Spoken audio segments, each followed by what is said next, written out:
Ministro da Justiça fala sobre a PEC que vai criar a Polícia Ostensiva Federal e também trazer sérias modificações na Polícia Federal, e também ele trouxe um pouquinho um panorama sobre a questão da aprovação dessa PEC. Vamos discutir isso agora.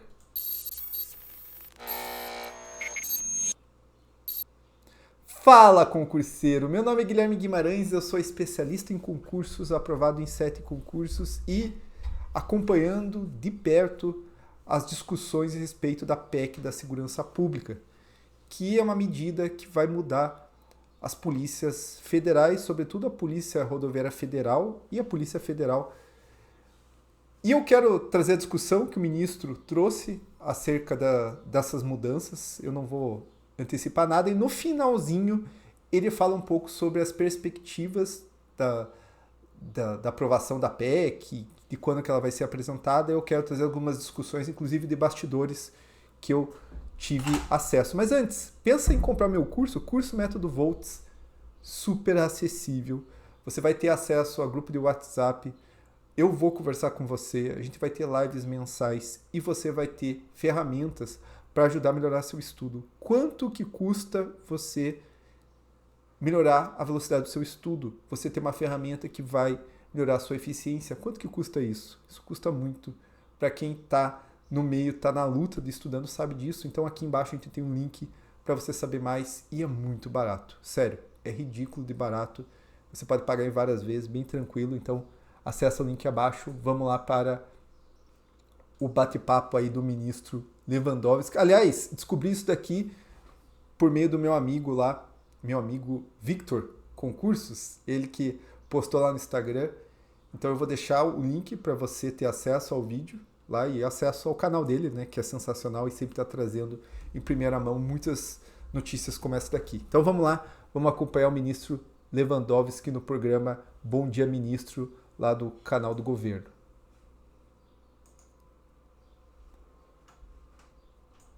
Como nós todos sabemos, é de 1988, portanto já tem 36 anos de existência.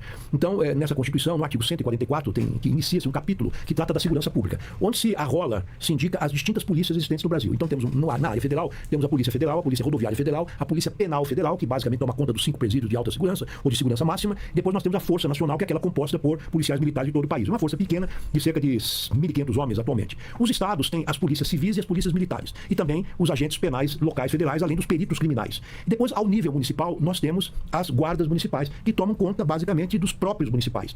É uma guarda patrimonial, que toma conta dos parques, das creches, das escolas municipais, enfim, dos postos de saúde, e aproximadamente 10 tipos de polícias que estão na Constituição.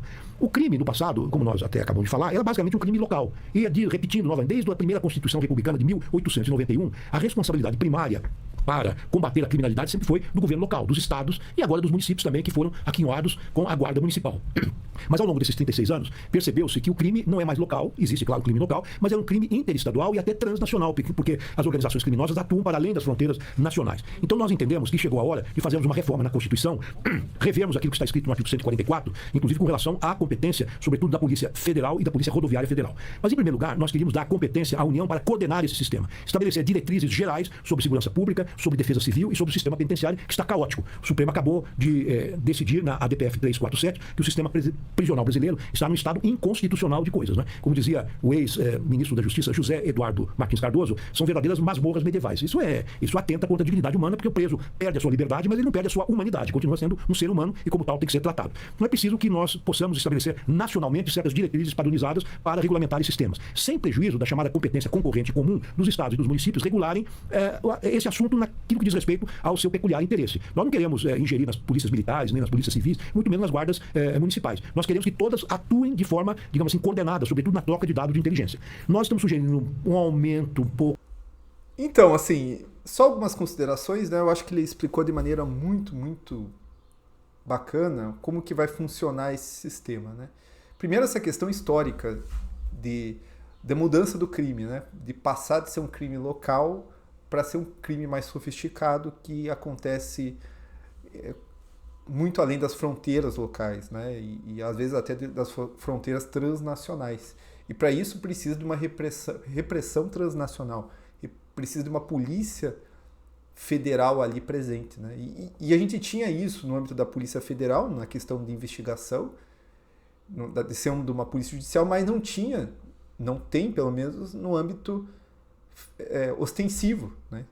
Então, a necessidade de ter isso. A PRF, na Constituição, é a Polícia Rodoviária Federal, cuida isso nas rodovias, mas precisa de uma ampliação disso. Então, eu acho que ele coloca bem isso, e a questão da União ser aí a coordenadora disso, né, colocando normas gerais. É sempre importante dizer, as competências elas vão continuar com essa PEC.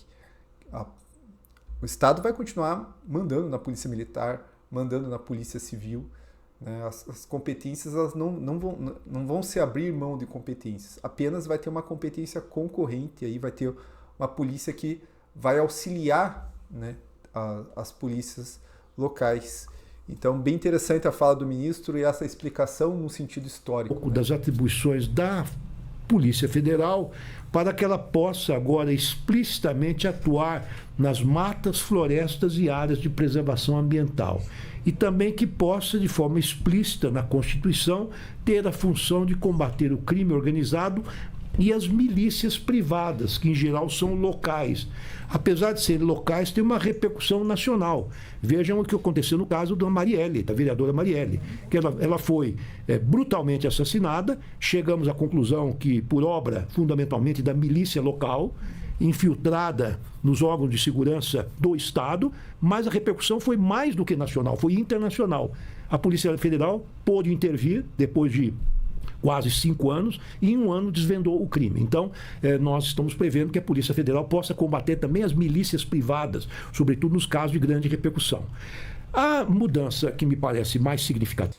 Então, sobre a PF, não é só essa mudança, né? A ideia é também colocar na questão do combate ao desmatamento, deixar explícito isso. Veja, muita coisa que está sendo colocada nessas mudanças já acontece. A PRF ela tem essa questão constitucional de ser uma polícia rodoviária federal, a gente sabe que em vários momentos isso já foi extrapolado. Em vários momentos a PRF já atuou fora. E o que eu acho engraçado aqui, e para você acha que eu sou de direita ou de esquerda, pelo menos o canal aqui fica passando pano, é que a esquerda, o ano passado, estava criticando exatamente isso, né? Que a PRF atua fora da rodovia. Sempre atuou, e, por exemplo, um exemplo muito claro, né? O combate ao trabalho escravo. Existe uma portaria do próprio Ministério Público do Trabalho que tanto a PRF como a PF dão apoio ao pessoal do Ministério Público do Trabalho, os auditores do trabalho também, no caso aí de fiscalização do trabalho escravo, né? Já que a gente teve aí já um acontecimento fatídico lá em Unai, né? Que auditores foram brutalmente assassinados, então a PRF e a PF dão apoio nessa situação. Então já acontecia isso daí, né? Às vezes é só colocar, a PF já combate a questão de desmatamento e tudo, já combate. Agora a questão é você colocar isso na Constituição de maneira muito clara, e as milícias também, né? Eu acho que essa seria uma inovação do governo, aí, o combate das milícias transnacionais. Eu acho que essa é a ideia. É a mudança que nós queremos fazer na Polícia Rodoviária Federal. Ela, pela Constituição, ela atua no patrulhamento ostensivo das rodovias federais. Mas acontece que, pela necessidade surgida dos problemas que hoje assolam, digamos, o país no que diz respeito à segurança pública, a Polícia Rodoviária Federal, graças à eficiência dela, aos equipamentos que ela possui, as armas avançadas que ela tem, ela atua em todo o território nacional em auxílio às forças locais. Ela está nas comunidades do Rio de Janeiro, já disse, está no norte do país combatendo o tráfico de drogas, o trabalho escravo, o garimpo ilegal, está na terra dos Yanomamis, está nas fronteiras, está no sul do país. Então ela já é uma espécie de uma força ostensiva federal. Então nós estamos propondo que ela possa ser uma polícia viária, principalmente atendendo a sua vocação, não só patrulhando ostensivamente as rodovias federais, mas também as hidrovias e as ferrovias, que hoje cada vez mais as hidrovias e as ferrovias estão sendo meio de transporte das riquezas nacionais, sobretudo em direção aos portos e aos aeroportos. Então há uma lacuna nesse sentido, porque não há quem patrulhe, pelo menos do ponto de vista legal, não há uma previsão jurídica para atribuir a responsabilidade a algum órgão nesse sentido. Então aqui está a modificação, né? Então assim, a PRF vai, nessa redação antiga aqui, ó, patrulhamento ostensivo das rodovias federais, vai passar para essa redação, né? Aqui, que é patrulhamento ostensivo das rodovias, ferrovias, bens, serviços e instalações federais. Veja, já vai deixar claro que vai ficar para além disso, né? E daí ele deixa muito claro também que é sem prejuízo das ações dos demais órgãos de segurança pública nas respectivas competências. Então, essa é a ideia aí que o ministro deixou muito claro.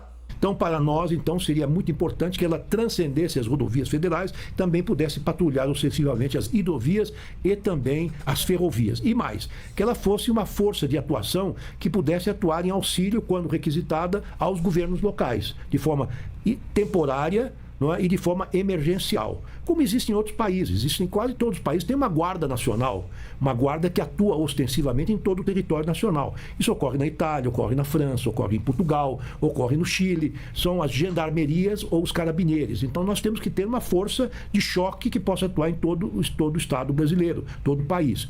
Nós temos, ao nível federal, uma polícia judiciária, que é a Polícia Federal, mas nós não temos uma polícia ostensiva, nós temos uma polícia rodoviária federal. Os estados têm sim, eles têm a polícia civil, que faz o papel de polícia judiciária, e tem a PM, as polícias militares, que é aquela polícia de choque, a polícia ostensiva, a polícia repressiva, né? Ou a polícia preventiva e também repressiva, que, a meu juízo, faz falta ao nível nacional. Então veja, a explicação foi muito boa mesmo, de como que funcionaria e até para afastar alguns rumores. Né? E aqui a outra modificação que ele falou, que a PRF, né, a POF, né, a Polícia Ostensiva Federal, a gente não sabe o nome, eu fiz até um vídeo, aqui eu vou deixar o vídeo que eu discuti essa questão do nome, ela vai atuar também em caráter emergencial e temporário para prestar auxílio às forças de segurança. Então está tendo uma crise local, está tendo um problema local, a Polícia Ostensiva Federal atuaria, mas ela atuaria quando requerida pelos governadores e autorizadas pela União. Então, não é um negócio assim, agora a PRF vai poder entrar e intervir em determinado estado, em determinada situação, quando ela bem entender. Não, a União precisa querer, o governador precisa querer, então, ou seja, vai ser preservada a competência. Né? Acontece isso hoje com a Força Nacional, mas como ele bem colocou, a Força Nacional tem 1.500 pessoas. Né? É uma força que, na verdade, ela é composta de outros policiais. Então, isso daí daria mais uma função para a PRF, que eu acho muito interessante, entendeu? E ele está colocando, isso acontece em outros países, eu vejo algumas críticas falando, não, isso daqui é um absurdo, porque vai criar a guarda do governo, a guarda... Veja, é tudo dentro de parâmetros legais, né? Se isso for extrapolado, daí cabe uma intervenção, né, contra o governo federal, mas são limites muito bem colocados, né? E aqui uma última pergunta, que é a questão de quando que isso daí vai... A grande pergunta é, tem tudo isso legal, mas quando que isso vai para frente? Eu acho que ele vai colocar, ele vai dar uma fugida do tema, mas ele vai deixar algumas dicas aqui que eu acho que são interessantes. Sua presença aqui hoje foi fundamental, acho que foi muito importante a nossa conversa. Quero lhe dar um tempo para as considerações finais e, aliás, já aproveito para pedir que o senhor inclua nas considerações finais se há perspectiva já de envio dessa PEC. Bem, em primeiro lugar, eu quero agradecer a oportunidade de poder falar para o Brasil todo. Isso é uma oportunidade rara e é um verdadeiro privilégio. O presidente da República, ele pretende sim, oportunamente, mandar essa PEC para o Congresso Nacional. Mas ele, sabiamente, a meu ver, ele determinou que nós, antes disso, discutíssemos esse projeto com todos os governadores do país e também com a sociedade, os formadores de opinião, os técnicos, sobretudo. Então, isso me parece muito importante que ocorra e, findo esse processo, é possível que o presidente decida, no momento adequado, do ponto de vista político, enviar isso ao Congresso Nacional. Pelas conversas que eu tenho tido, a PEC tem tido uma excelente aceitação. Mas, como última palavra, eu quero dizer o seguinte, que a segurança... Eu vou terminar por aqui, para o vídeo não ficar muito longo, mas veja, ele colocou 2 pontos que eu acho que são interessantes a gente trazer aqui. Ele colocou que primeiro isso vai ser discutido com governadores, né? E essa discussão ainda não terminou, então ainda está nessa fase. Depois, em um momento oportuno, isso vai ser trazido para o Congresso Nacional, vai ser apresentado oficialmente, né? Hoje não há nem apesar de eu ter acesso aqui ao texto, né, até o Vitor Concurso que conseguiu também, isso daí não é nem oficialmente, não foi nem oficialmente apresentado. Eu conversei com o sindicato e eles até me pediu, manda aí para mim, porque eu não estou sabendo do texto.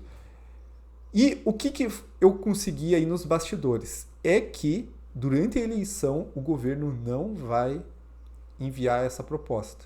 Por quê? Porque eu acho que ele não quer um conflito desnecessário, né? O país está muito discutindo as questões da eleição, talvez um governador, né, da oposição não vai querer agora apoiar um projeto do governo, já que ele está em embate aí local contra o governo, contra candidatos do governo. Então, talvez por uma questão política, ele falou, o presidente que vai ver o momento político oportuno de mandar. Isso seja no próximo ano, ocorra no próximo ano.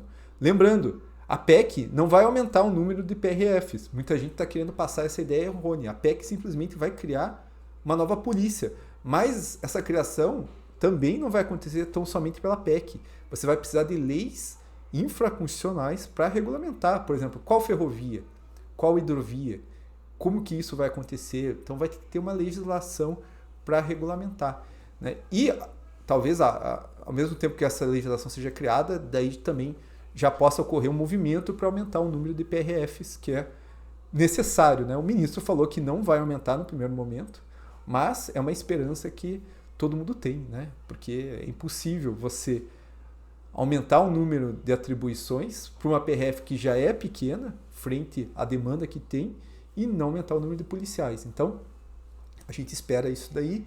E você acha que isso daí vai acontecer quando, né? Eu acho que isso só o próximo ano. Só o próximo ano, a apresentação da PEC e toda a tramitação, que pode ser rápida ou não, né? Mas normalmente vai demorar, né? A gente não sabe como que o Congresso vai receber isso também, como que a oposição vai receber, e tem todo esse trâmite, né? Eu acredito no concurso só a partir de 2026. Eu acho que o que isso poderia ajudar, talvez ali no final do ano, seria chamar uma nova turma para o curso de formação da PRF, uma nova turma do concurso 2021. Eu acho que poderia ajudar nisso daí. Mas para um novo concurso, só a partir de 2026 eu acho que pode ter algum impacto. Beleza? É isso daí, pessoal, e bora estudar!